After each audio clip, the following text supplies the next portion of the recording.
تھے یا اتنے تھوک کے حساب سے مسترد کیے گئے تھے؟ ٹھیک ہے. کیا 2018 میں کسی پارٹی سے انتخابی نشان چھینا گیا تھا؟ کیا 2018 میں کسی پارٹی کو کا جلسہ جلوس ریلی چھوڑیں کارنر میٹنگ کی اجازت؟ السلام علیکم ناظرین.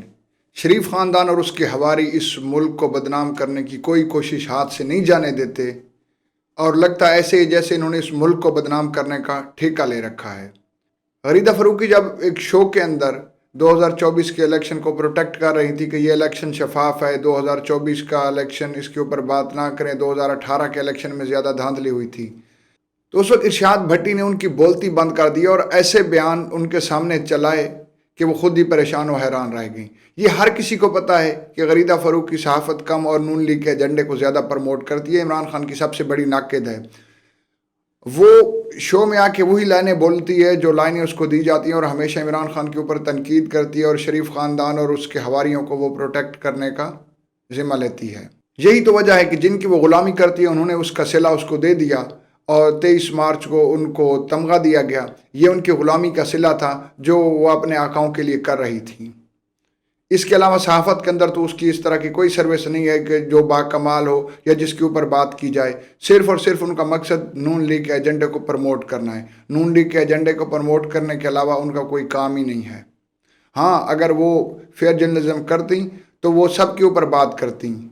جہاں پہ عمران خان کے اوپر تنقید بنتی عمران خان کے اوپر بات کرتی، جہاں پہ نون لیگ پہ بات ہوتی نون لیگ پہ بات کرتی، جہاں پہ پاکستان پیپل پارٹی کا معاملہ ہوتا وہاں پہ بات کرتی. لیکن وہ صرف اور صرف ناقد عمران خان کی ہیں کیونکہ وہ ایک خاص ایجنڈے پہ کام کرتی ہیں.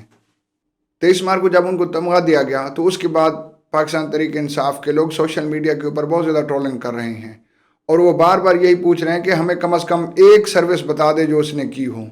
ہاں، یہ ہو سکتا ہے کہ اس نے شریف خاندان کی سروسز کی ہیں، اس نے ان کے ایجنڈے کو پروموٹ کیا، اس کے علاوہ تو اس نے کوئی سروس نہیں کی. ارشاد بھٹی کے ساتھ شو کے اندر ان کی بحث کس بات پہ ہوئی، پہلے وہ بیان آپ کو سنواتے ہیں. 2024 کے الیکشنز میں جو کچھ ہوا اس سے کہیں بدتر بلکہ بدترین 2018 کے الیکشن تھے اور اس وقت تو پابندی تھی ہم سب پہ. الیکشن ٹرانسمیشن کے دوران ہم سب پر پابندی تھی. ہم لوگوں کو اٹھایا جا رہا تھا الیکشن ٹرانسمیشن کے دوران کہ آپ نے ایسی بات ہی نہیں کرنی کہ پاکستان تحریک انصاف کے علاوہ کوئی اور چیز. تو محترمہ کہہ رہی ہیں کہ 2018 کے جو الیکشنز تھے وہ تو اتنے گھنونے تھے کہ ہمیں اٹھایا جا رہا تھا، لیکن مجھے تو کسی کی رپورٹ نہیں ہے، آج تک کسی اور صحافی نے تو یہ بات نہیں کی اور نہ ہی آن ریکارڈ ہے کہ 2018 میں کسی صحافی کو اٹھایا گیا اور اس سے یہ بیان دلوانے کی کوشش کی گئی کہ آپ صرف یہی بیان دیں کہ پاکستان تحریک انصاف جیت رہی اور کوئی جماعت نہیں جیت رہی. کیا 2018 کے الیکشن میں امیدوار پکڑے گئے تھے؟ کیا 2018 کے الیکشن میں اس طرح تجویز کنندے تائید کنندے پکڑے گئے تھے؟ کیا 2018 کے الیکشن میں نام پیپر جو نامزدگی ہے پھاڑے گئے تھے، چھینے گئے؟ بھٹی صاحب کے پہلے 3 پوائنٹ یہ تھے کہ پہلے تو یہ بتائیں کہ 2018 کے اندر کاغذات نامزدگی چھینے گئے نہیں چھینے گئے. دوسرا ان کا پوائنٹ یہ تھا کہ جو کینڈیڈیٹس تھے ان کو اغوا کیا گیا، ان کو اٹھایا گیا، یا ان کے تائید کنندہ یا تجویز کنندہ جو تھے ان کو اٹھایا گیا تو نہیں اٹھایا گیا تھے یا اتنے تھوک کے حساب سے مسترد کیے گئے تھے؟ ٹھیک ہے. کیا 2018 میں کسی پارٹی سے انتخابی نشان چھینا گیا تھا؟ کیا 2018 میں کسی پارٹی کو کا جلسہ جلوس ریلی چھوڑیں کارنر میٹنگ کی اجازت نہیں تھی؟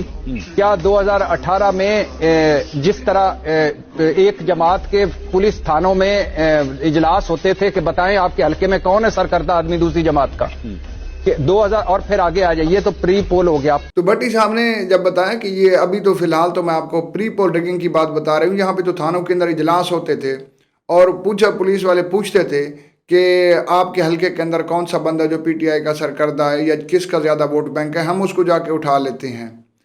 اس طرح بھی نہیں ہوا. 2018 میں کون سی پارٹی سے نشان لیا گیا، کس پارٹی کو ریلی نہیں نکالنے دی گئی. اور اب بات کرتے ہیں ہم جو پول ڈے پہ رنگنگ ہوئی. پول آگے آ جائیے، 9 سے 5 تک الیکشن تھا، اس کے بعد دیکھ لیں 10 جماعتیں دیکھ لیں.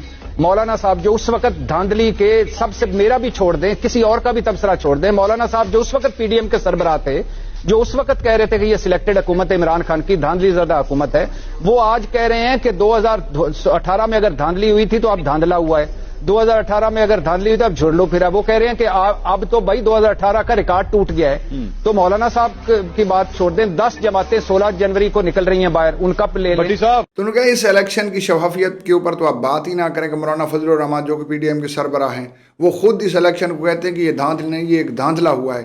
اس کے علاوہ 10 بڑی جماعتیں جو ہیں وہ بھی یہی کہہ رہی ہیں کہ یہ الیکشن شفاف نہیں ہوا، اس الیکشن کے اندر دھاندلی ہوئی ہے۔ اور سب سے بڑی بات کمشنر راولپنڈی کا بیان ہے۔ کمشنر راولپنڈی نے کیا کہا تھا؟ ان کے اوپر کوئی الزام نہیں لگا تھا، انہوں نے خود اعتراف کیا تھا کہ میں نے 13 نیشنل اسمبلی کے حلقے، اور اگر ان کے نیچے پنجاب اسمبلی کے حلقوں کی بات کی جائے تو 26-27 حلقے بنتے۔ انہوں نے جب اپنے جرم کا اعتراف کیا تو اس وقت نون لیگ کا کام نہیں تھا کہ اس چیز کو آ کے ڈیفینڈ کرنا یا الیکشن کمیشن کو آ کے پروٹیکٹ کرنا۔ اگر اس نے الیکشن کمشنر کے اوپر سوال اٹھایا تھا اور ساتھ ہی قاضی فائزی صاحب پر، تو قاضی فائزی صاحب کا کام تھا اس کے اوپر ایک کمیشن بناتے یا اس کو بلاتے، اس سے پوچھتے اگر آپ نے یہ جو اعتراف جرم کر رہے ہیں، کیونکہ الزام نہیں تھا، الزام تو وہ ہوتا اگر پی ٹی آئی اس کے اوپر لگاتی۔ جب میں گناہ خود مان لیتا ہوں تو وہ تو پھر میں گناہ کا اعتراف کر رہا ہوں۔ تو اعتراف کے بعد کیا ہوا؟ اس کو نہ بلایا گیا، 4 دن بعد اس کی دوسری سٹیٹمنٹ اس سے لی گئی، اور جس طرح لی گئی وہ ہر کسی کو پتہ ہے۔ تو الیکشن کی شفافیت پہ ہم بات ہی نہیں کر سکتے۔ اس کو چھوڑیں، جاوید لطیف کو لے لیں، وہ نون لیگ کے رہنما ہیں۔ انہوں نے کہا جب میں نے کہا کہ میرے حلقے کی ریکاؤنٹنگ کروا دیں، کھلوا دیں، تو وہ کہتے ہیں مجھے کچھ طاقتور لوگوں نے کہا پھر اسی میاں صاحب کا حلقہ بھی کھلاواں گے۔ تو کیا میاں صاحب کے حلقہ کھلوانے میں ٹینشن کیا ہے؟ اگر میاں صاحب عوامی مینڈیٹ لے کے آئے ہیں، وہاں پہ ووٹ چوری نہیں ہوا، وہاں پہ دھاندلی نہیں ہوئی، فارم 45 اور فارم 47 میں تبدیلی نہیں کی گئی، تو کیوں نہیں اس کو ریکاؤنٹ کرواتے؟ کروا لیں، بار بار جس حلقے کے اوپر بات ہو رہی ہے۔ تو اس الیکشن کی شفافیت پہ تو بات ہم کر ہی نہیں سکتے۔ یہ جس طرح کا الیکشن ہوا ہے، یہ پاکستان کی تاریخ میں اس سے دھاندلی زدہ الیکشن آج تک پہلے نہیں ہوا۔ نون لیگ کو اپنے خاندان اور اپنے قریبی رشتہ داروں کے علاوہ کوئی اہل بندہ ہی نہیں ملتا۔ پہلے اسحاق ڈار کو انہوں نے وزارت خزانہ کے سر پہ بٹھائے رکھا، اس کا بیڑا غرق کیا، اب اس کو سفارتی محاذ کے اوپر بٹھا دیا گیا ہے۔ یہ اب امور خارجہ کو بھی بیڑا غرق کریں گے۔ جب عمران خان کی حکومت تھی تو عمران خان نے کہا کہ ہم بھارت کے ساتھ ٹریڈ کرنے کے بارے میں سوچ رہے ہیں، تو اس وقت نون لیگ والے سارے میدان میں آ گئے کہ آپ نے کشمیر کا سودا کر دیا۔ تو آج پھر کس منہ سے؟ یا تو کل اس طرح کے ناقد نام بنتے، یا آج کس منہ سے اسحاق ڈار کہہ رہے ہیں کہ ہم سنجیدہ ہیں کہ ہم بھارت کے ساتھ ٹریڈ کریں؟ بھارت کے ساتھ ٹریڈ کریں، وہ ہمارا ہمسایہ ملک ہے، اس کے ساتھ ہمارے اچھے تعلقات ہونے چاہیے، ہمیں اس چیز پہ اعتراض نہیں ہے، اس کے ساتھ ٹریڈ کرنے میں ہمیں فائدہ ہے۔ لیکن بات یہ ہے کہ جب کل عمران خان یہ بات کر رہا تھا تو آپ سارے شور شرابہ کر رہے تھے، ایک ڈرامے بازی چل رہی تھی۔ اس طرح تو جمہوریت نہیں چلتی۔ یہ کس طرح کی جمہوریت ہے؟ اب تو ہمیں جمہوریت کا جب مطلب دیکھتے ہیں اور یہ گورننس کا جو نظام دیکھتے ہیں، ہمیں تو اس کے اوپر بھروسہ ہی نہیں ہوتا۔ اس سے بڑی بدنامی کی بات کیا ہو سکتی ہے کہ احد چیمہ کے بیٹوں کی فیس معاف کرنے کے لیے گورنر صاحب دباؤ ڈال رہے ہیں ایچیسن کالج کے پرنسپل کے اوپر، اور ان کا ضمیر جاگ گیا، انہوں نے کہا میں یہ پریشر برداشت نہیں کروں گا، اور انہوں نے استعفیٰ دے دیا۔ تو احد چیمہ غریب تو کون نہیں، اور احد چیمہ کس کی کیبنٹ میں بیٹھتا ہے، کس کا بندہ ہے؟ یہ بچے کو پتہ ہے کہ وہ شریف خاندان کا بندہ ہے۔